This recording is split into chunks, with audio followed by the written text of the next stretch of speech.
दुई बाइक मुहांमुही धक्का जड़े मृत तीन गुरुतर। बेलपड़ा थाना जामखारी गाँ निकट में घटी दुर्घटना। मृतक हेले बेलपड़ा थाना कटापाली गाँव विश्वामित्र परुआ। अन्य गुरुतर माने तीन जन बेलपड़ा डाक्तखाना रे भर्ती होता बेले घटनास्थल में बेलपड़ा पुलिस पहुंची अधिक तदंत जारी रखी। जहाँकि वर्तमान समय खबर होची कि दुई बाइक मुहांमुही धक्का जड़े मृत तीन गुरुतर। जहाँकि वर्तमान बेलपड़ा अंचल आसी पहुंची जोटा कि वर्तमान समय खबर जे बेलपड़ा थाना जामखारी गाँ निकट में घटी दुर्घटना। मृतक हेले बेलपड़ा थाना कटापाली गाँव विश्वामित्र परुआ एवं अन्य गुरुतर मान हेले तीन जन बेलपड़ा डाक्तखाना भर्ती होता बेले घटनास्थल में बेलपड़ा पुलिस पहुंची अधिक तदंत जारी रखी।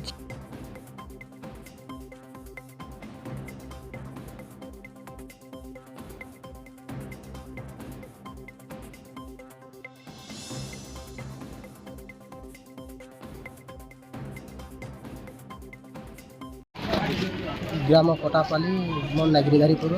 आज काण गोटे है एटा हमर पुतरा पिलाटा एक्सीडेंट है। केन के उतले काण करथिले मैंने से मोरदोर आड़ू फिरुले मंडल आड़ू। हाँ हाँ अरे एक्सीडेंट है तो केन जगह एक्सीडेंट हला एटा से मंडल बरगत ओछे ना मलकन जगह है जगह। हाँ हाँ बोले तुमर काका लगे हेबे मोर पुतरा पुतरा लगे हेबे।